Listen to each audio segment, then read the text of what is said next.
தமிழகத்தில் அறியும் சிவனும் ஒன்று என்பதை உணர்த்தும் சங்கரநாராயணர் கோவில் உள்ளது. சிவனின் மைத்துனராக கருதப்படும் மகாவிஷ்ணுவை சிவன் அழித்த புராண தத்துவம் பற்றியும் அதை உலகிற்கு உணர்த்தும் திருக்கோவிலை பற்றியும் காணலாம்.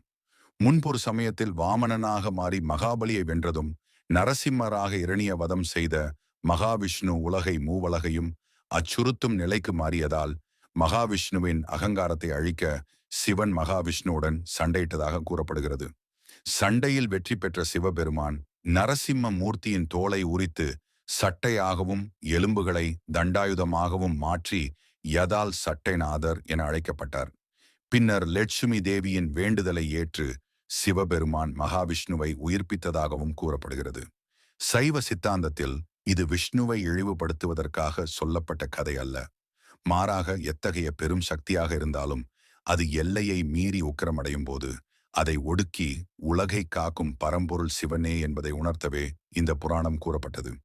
இப்படிப்பட்ட புராண சிறப்பு வாய்ந்த திருத்தலம் தமிழ்நாட்டில் மயிலாடுதுறை மாவட்டத்தில் சீர்காழியில் உள்ளது. சீர்காழியில் உள்ள இத்திருக்கோவிலில் சிவபெருமான் 3 நிலைகளில் காட்சியளிக்கிறார்.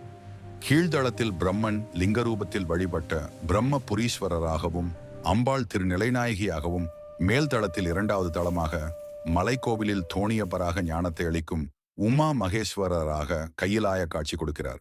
2வது தளத்தில் இருந்து 12 படிகள் மேல் ஏறிச் சென்றால் பைரவ ரூபத்தில் நம் பாவங்களை நீக்கும் சட்டநாதராக காட்சி தருகிறார்.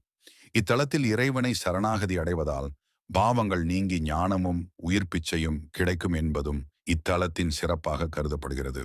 ஓம் நம சிவாய. அறிவும் அருளும் வழிகாட்டும் பாதை, முருகன் அருளுடன் அதிரா கந்தசாமி. இது போன்ற ஆன்மீக தகவல்களுக்கு அதிரா கந்தசாமி சேனலை சப்ஸ்கிரைப் செய்து ஆதரவு தாருங்கள்.